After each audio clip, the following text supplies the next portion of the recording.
Hello everyone, आपका स्वागत है हमारे यूट्यूब चैनल पे। इससे पहले हम पाषाण काल और सिंधु घाटी सभ्यता का पूरा टॉपिक कर चुके हैं, घटनाचक्र का। आज जो टॉपिक शुरू होने वाला है वो वैदिक काल का हो जाएगा, देखिए। और क्लास 3 हो जाएगा और पार्ट 1 क्लास 3 का, क्योंकि टॉपिक थोड़ा जहाँ लंबा होता है तो वीडियो भी ज़्यादा लॉन्ग होने की संभावना हो जाती है। तो हम छोटे छोटे पार्ट्स में करके आपको ये भी टॉपिक क्लियर कर देंगे। तो आगे नेक्स्ट देख लेते हैं क्या है।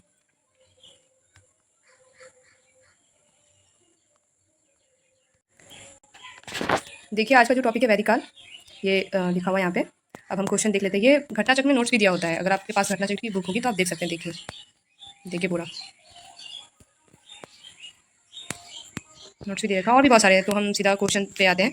देखिए, सबसे पहला क्वेश्चन जो है, आर्य शब्द आर्य शब्द इंगित करता है, किसको इंगित करता है, ये इसमें पूछा गया है।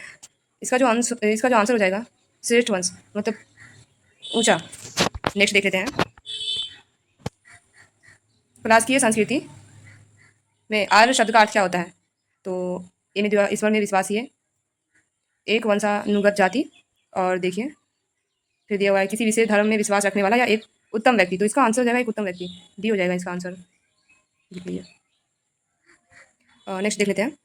सबसे पुराना वेद कौन सा है। ये बहुत इजी क्वेश्चन है। इसका जो सबसे पुराना वेद हो जाएगा ऋग्वेद हो जाएगा।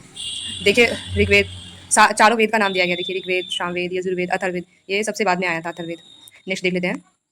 4 नंबर का क्वेश्चन दिया गया है कि निम्नलिखित में से कौन सा वेद सबसे अधिक प्राचीन है। तो इसका आंसर भी ये हो जाएगा, ऋग्वेद सबसे प्राचीन है। नेक्स्ट देख लेते हैं।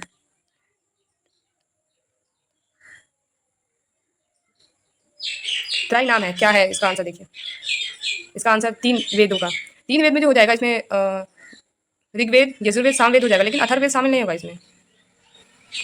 देखिए ये एक्सप्लेनेशन में भी दिया गया, ऋग्वेद, आयुर्वेद, सामवेद त्रिवेदीय या त्रिय कहलाता है। ऋग्वेद है, ऋग्वेद क्या है ये पूछ रहा है, तो इसका जो आंसर हो जाएगा ए हो जाएगा, शतुत्रों का संकलन। अब नेक्स्ट देख लेते हैं। सूची 1 को सूची 2 से मिलाना है। ए का 3 हो जाएगा, ऋग्वेद का ऐत्रीय, और सामवेद का पंचविश, अथर्ववेद का ए हो जाएगा, और यजुर्वेद का शतपथ हो जाएगा। तो इसका आंसर जो है सी हो जाएगा।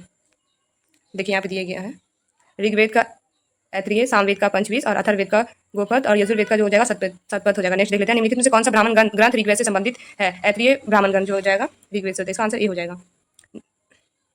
नेक्स्ट देख लेते हैं। प्रत्येक वेद के लिए अलग अलग ब्राह्मण ग्रंथ लिखे गए। यजुर्वेद से संबंधित ग्रंथ कौन है। अभी आप मिलाए होंगे, उसमें दिया गया है तैत्रीय तथा शतपथ। इसका आंसर डी हो जाएगा। नेक्स्ट देख लेते हैं। गोपद ब्राह्मण ग्रंथ है, मतलब मिलान वाला में सब दिए गए। एक ही क्वेश्चन को आप देखिए कि कितना मतलब घुमा फिरा के दिया हुआ है। सी हो जाएगा इसका आंसर। नेक्स्ट देख लेते हैं। निम्नलिखित में से कौन सा शुक्ल यजुर्वेद की संहिता है। इसका जो आंसर हो जाएगा वासेन्य, इसका ये हो जाएगा आंसर। अब देख लेते हैं। ऋग्वेद का कौन सा मंडल पूर्णतः सोम को समर्पित है, मतलब कौन सा हो जाएगा, नवम मंडल हो जाएगा। ये क्वेश्चन बहुत बार पूछा गया है।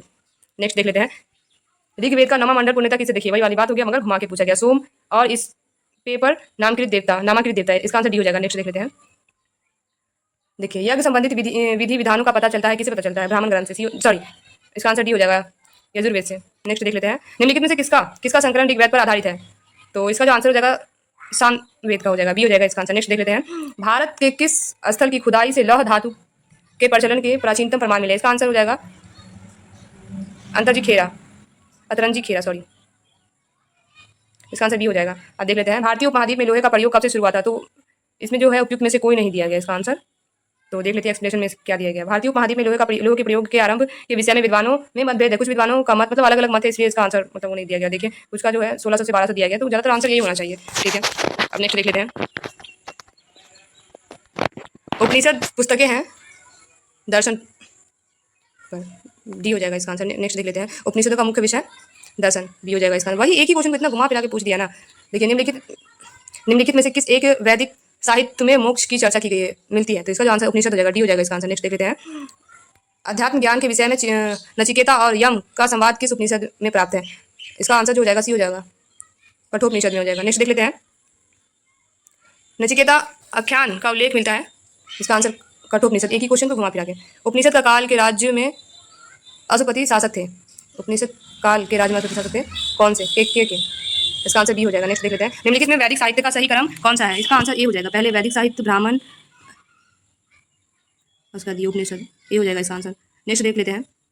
आरंभिक वैदिक साहित्य में सर्वाधिक वर्णित नदी कौन सी है, सिंधु, ए हो जाएगा इसका आंसर। नेक्स्ट देख लेते हैं। वैदिक नदी अस्कनी की पहचान निम्नलिखित नदियों में से किसमें एक के साथ की जाती है? मतलब ये पहले की नदी है और उसे अभी जो जाना जाता है वो चिनाब के नाम से जाना जाता है। इसका आंसर सी हो जाएगा। नदी के बारे में भी पूछा गया है दोस्तों, नदी का भी आप याद ही रखिएगा। ऋग्वेद में निम्नलिखित में से किन नदियों का उल्लेख अफगानिस्तान के साथ आर्यों के संबंध का सूचक है? इसका जो आंसर हो जाएगा कुंभा यानी कि क्रूमू, सी हो जाएगा इसका आंसर। नेक्स्ट देख लेते हैं, वैदिक नदी कुंभा का स्थान कहाँ निर्धारित किया गया? अभी अभी क्वेश्चन पूछा गया है, अफगानिस्तान, ये हो जाएगा इसका आंसर। नेक्स्ट देख लेते हैं, सूची 1 को सूची 2 से मिलाना है। पहले की नदी और अभी की नदी, देखिए वैदिक काल की नदी का नाम दिया गया है और अभी की नदी का नाम दिया गया है, तो इसको मिलान करना है। ए का जो है कुंभा का काबुल हो जाएगा, प्रूसनी का रावी हो जाएगा और सदानीरा का गंडक हो जाएगा। डी का क्या हो जाएगा? इसका आंसर बी हो जाएगा। नेक्स्ट देख लेते हैं, देखिए यहाँ पर भी दिया गया है, कुंभा, काबुल, प्रूसनी, रावी, सदानीरा, गंडक और सतुद्री या सतुद्री का हो जाएगा, सतलज हो जाएगा। नेक्स्ट देख लेते हैं, महाभारत काल में महानदी का नाम था, महानदी का इनमें से कोई नहीं, देखिए एक्सप्लेनेशन में क्या दिया गया है। महाभारत काल में महानदी का नाम चित्रोपला था। महानदी का उल्लेख महाभारत के भीषण पर्व में प्राप्त होता है, देखिए ये भी पूछा जा सकता है। नेक्स्ट देख लेते हैं, वायु पुराण में महानदी का पौराणिक नाम क्या था? इसका जो कनंदिनी, इसका जो आंसर हो जाएगा, इसका आंसर बी हो जाएगा। नेक्स्ट देख लेते हैं, निम्नलिखित में से कौन सा प्रथा उत्तर वैदिक काल से प्रचलित थी? तो इसका जो आंसर हो जाएगा ये भी और सी भी हो जाएगा। नेक्स्ट देख लेते हैं, किस आश्रम में रहते हुए मनुष्य को पंच महायज्ञों का अनुष्ठान करना पड़ता है? इसका क्या आंसर हो जाएगा, ब्राह्मण्य आश्रम या गृहस्थ आश्रम? इसका आंसर बी हो जाएगा, तो हम यहाँ से टिक लगा के निकलते हैं फिर गृहस्थ आश्रम। नेक्स्ट देख लेते हैं, धर्म तथा रिक्त भारत की प्राचीन वैदिक सभ्यता के एक केंद्रीय विचार को चित्रित करते हैं। इस संदर्भ में निम्नलिखित कथनों पर विचार कीजिए, देखिए इसमें विचार करना है और सही को चुनना है। सही गलत वाला में आप ध्यान दीजिएगा क्योंकि इंसान अक्सर कंफ्यूज हो जाता है। धर्म व्यक्ति के दायित्वों एवं स्वयं तथा दूसरों के प्रति व्यक्तिगत कर्तव्यों का संकलन करता है, ये तो सही है। ऋगत मूलतः नैतिक विधान था जो सृष्टि और उसमें अंतर्निहित सारे तत्वों की क्रियाकलापों को संचालित करता है, ये भी सही है, दोनों सही है, सी हो जाएगा इसका आंसर। नेक्स्ट देख लेते हैं, भारतीय संस्कृति के अंतर्गत ऋगत का अर्थ क्या होता है?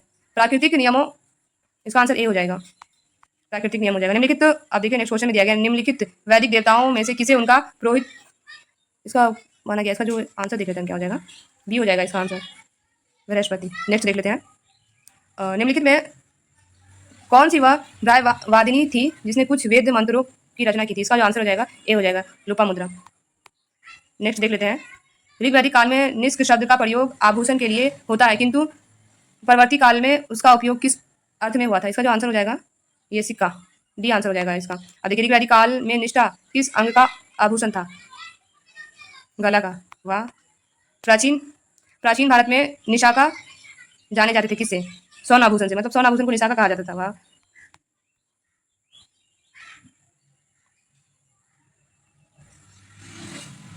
अब नेक्स्ट क्वेश्चन देख लेते हैं,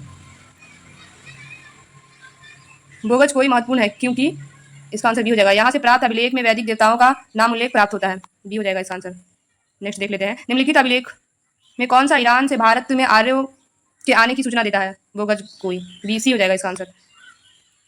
14वीं शताब्दी ईसा पूर्व एक अभिलेख जिसमें वैदिक देवताओं का वर्णन प्राप्त हुआ है, बोगज कोई, इसका आंसर बी हो जाएगा। लेकिन निम्नलिखित में से किसने आर्यों के आदि देशों के बारे में लिखा है?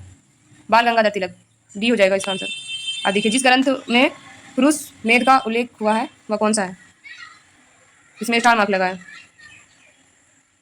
आयुर्वेद के शतपथ ब्राह्मण तथा कृष्ण आयुर्वेद के तैतरीय ब्राह्मण में वर्णित, मतलब 2 में दिया गया है, इसलिए इसको ये भी हो जाएगा और ये भी शायद, इसीलिए। अब देखिए, शतपथ ब्राह्मण ग्रंथ उल्लेखित राजा विदय माधव से संबंधित है, ऋषि गौतम राहुगण से, इसका आंसर डी हो जाएगा। नेक्स्ट देख लेते हैं, उत्तर वैदिक काल में निम्नलिखित में से किनको आर्य संस्कृति घूर समझा जाता था? इसका जो आंसर हो जाएगा कुरु और पंचाल हो जाएगा, इसका आंसर सी हो जाएगा। नेक्स्ट देख लेते हैं, गोत्र शब्द का प्रयोग सर्वप्रथम हुआ था ऋग्वेद में, बी हो जाएगा इसका आंसर। नेक्स्ट देख लेते हैं, पूर्व वैदिक आर्यों का धर्म मुख्यतः था प्राकृत पूजा और यज्ञ करते थे, सी हो जाएगा इसका आंसर। अब देखिए, ऋग्वेद काल में जनता निम्न में से मुख्यतः किसमें विश्वास करती थी? बलि एवं कर्मकांड में, डी हो जाएगा इसका आंसर। उस टाइम के लोग बलि और कर्मकांड ज़्यादा करते थे। नेक्स्ट देख लेते हैं, प्रसिद्ध दास राजाओं का युद्ध किस नदी के तट पर लड़ा गया था? पुरुषनी नदी के तट पर। अब पुरुषनी नदी को वर्तमान में क्या कहते हैं आप कमेंट में बता सकते हैं। देखिए यहाँ पर दिया भी गया है, रावी नदी कहते हैं। अब नेक्स्ट देख लेते हैं, ऋग्वेद में उल्लेखित प्रसिद्ध 10 राजाओं का युद्ध किस नदी के किनारे हुआ था? पुरुषनी। मतलब एक ही क्वेश्चन को आयोग इतना मतलब दे देता है बार बार, इसलिए कहते हैं कि पीवाई क्यों अगर आप नहीं पढ़ते तो नहीं मतलब पीसीएस तो होने से रहा। ये वीडियो का तो अगर आप क्वेश्चन देखे होंगे तो आपको समझ में आ गया होगा कि ट्रेंड क्या है इस बार, आयोग किस मूड में है। तो नेक्स्ट क्वेश्चन देखते हैं। निम्नलिखित में से किस नदी को ऋग्वेद ने मादित्मा देवित्मा एवं नदीत्मा संबोधित किया है? बाप रे, इतना टफ हिंदी। सरस्वती, बी हो जाएगा इसका आंसर। हम अभी इतना ही करवाते हैं और नेक्स्ट जो हो जाएगा अगला पार्ट में देखते हैं। अब ये पार्ट 2 जाता है कि 3 तक कितना तक जाता है। दोस्तों अगर आप चैनल पे पहली बार आए तो सब्सक्राइब कर दें और आगे की वीडियो हम कल अपलोड कर देंगे। Thank you.